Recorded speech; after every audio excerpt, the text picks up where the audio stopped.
On November 7, 1940, the newly constructed Tacoma Narrows Bridge, nicknamed Galloping Gertie, lived up to its moniker in the most catastrophic way possible. Within hours of strong winds, the bridge began to oscillate violently, twisting and buckling before ultimately succumbing to its own motion and plunging into the Puget Sound. The event, captured on film, became an instant legend in the annals of engineering disasters, a stark reminder of the immense forces at play when man-made structures meet nature. The collapse was widely attributed to aerodynamic instability, a phenomenon that engineers at the time were only beginning to understand. The bridge's design, particularly its relatively narrow and flexible deck, proved susceptible to harmonic resonance. This susceptibility, while debated and studied post-collapse, was not an entirely unforeseen issue. Even before construction began, questions had been raised about the bridge's stability, though they were ultimately set aside in the pursuit of innovation and economy.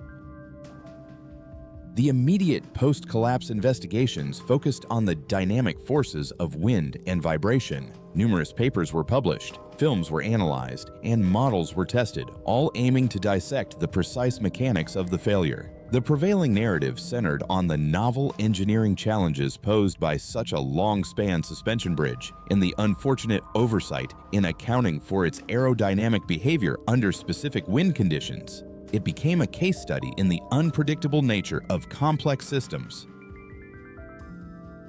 However, buried within the archives of the consulting engineering firm were documents that pointed to a more fundamental and perhaps more damning oversight. This was not a failure of understanding aerodynamics in the final stages, but a misunderstanding of basic structural mechanics from the outset. The issue stemmed from a critical assumption made about how the bridge's weight would be distributed and how it would react to torsional forces, an assumption that was fundamentally flawed. The context for this oversight lies in the period's engineering practices. The Tacoma Narrows Bridge was designed by the firm of Washington State's consulting engineer, Homer Hadley, under the guidance of Leon Moisseiff, a renowned theorist in suspension bridge design.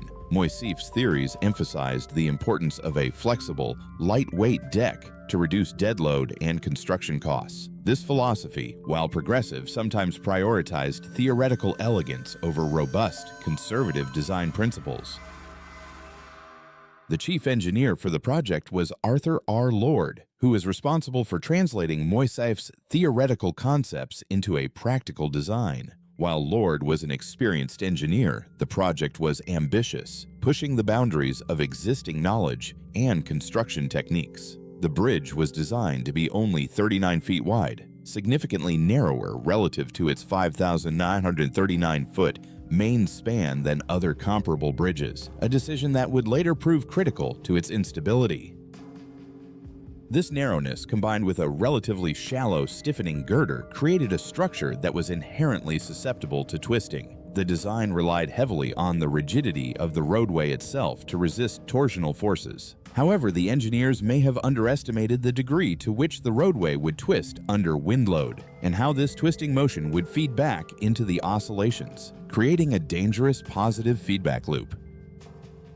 The crucial document emerged not from a public critique or a peer-reviewed paper, but from an internal memorandum. Dated October 1938, a year before the bridge opened, a junior engineer named David B. Steinman, who was not directly involved in the bridge's design but was a consultant on its construction, penned a memo detailing his concerns. Steinman, a respected bridge engineer in his own right, had been tasked with reviewing the design for wind effects. In this memo, Steinman specifically highlighted a potential issue with the torsional stability of the bridge. He calculated that the proposed design might not have sufficient torsional rigidity to resist the twisting forces that could be generated by wind. He suggested that the stiffening girders should be much deeper, or that the roadway should be widened to increase the bridge's resistance to torsion. His calculations indicated that under certain wind conditions, the bridge could indeed experience dangerous oscillations. Steinman's concerns, though clearly articulated and backed by calculations, were seemingly dismissed or not fully understood by the primary design team. The memo was filed away and the design remained largely unchanged. The prevailing confidence in Moisseiff's theoretical framework, coupled with the pressure to complete the project, may have led to the underestimation of Steinman's warnings. The focus remained on the aerodynamic aspects that became apparent once the bridge was built.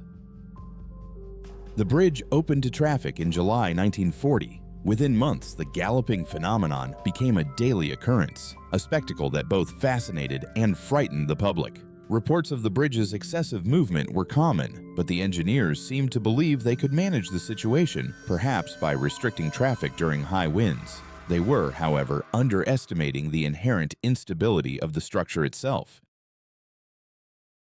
The subsequent collapse on November 7, 1940, was a devastating confirmation of Steinman's fears. The bridge didn't just sway, it twisted.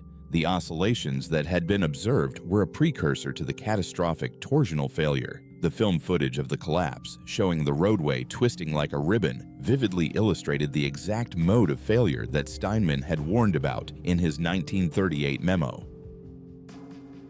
In the aftermath, Steinman's memo resurfaced, becoming a critical piece of evidence in understanding the root cause. It demonstrated that the failure was not solely an aerodynamic surprise, but a consequence of a fundamental flaw in the structural design, specifically the insufficient torsional rigidity. The memo highlighted a failure of communication and perhaps a failure to sufficiently heed the warnings of a qualified engineer, even one not directly responsible for the final design.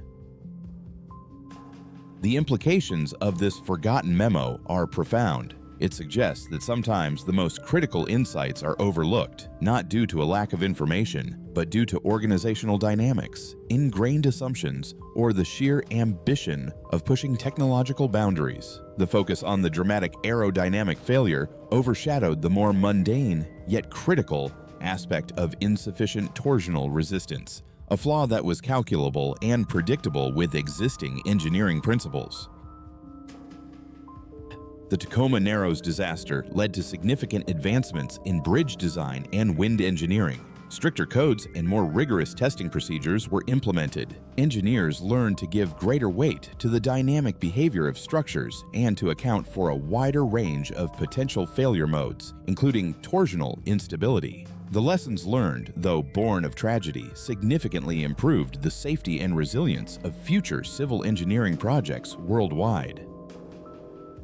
David B. Steinman, the author of The Forgotten Memo, eventually became a leading authority on bridge design and aerodynamics himself. His early concerns about the Tacoma Narrows Bridge were vindicated, and his subsequent work contributed to developing safer and more stable long-span structures. His story serves as a quiet testament to the importance of individual diligence and the courage to voice concerns, even when they run counter to prevailing opinions.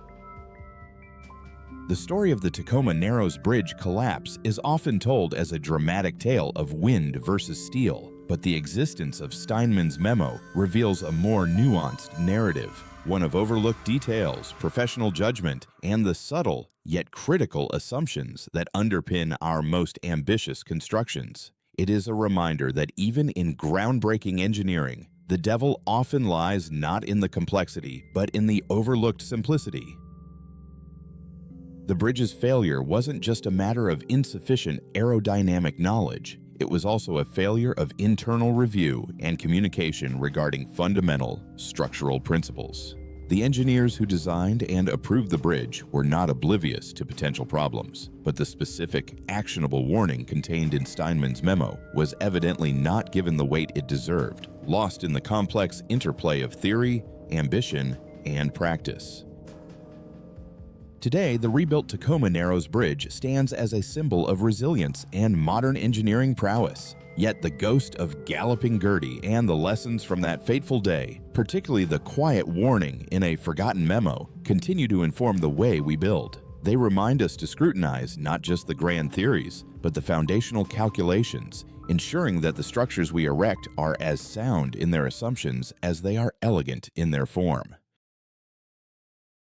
The legacy of the Tacoma Narrows Bridge is a complex tapestry woven with threads of innovation, tragedy, and diligent retrospective analysis. The overlooked memo, a footnote in the grand narrative of bridge engineering, serves as a persistent, quiet reminder that true progress often lies in the careful examination of what we might have missed. It is in these overlooked details that the most vital lessons are frequently found, waiting to be rediscovered.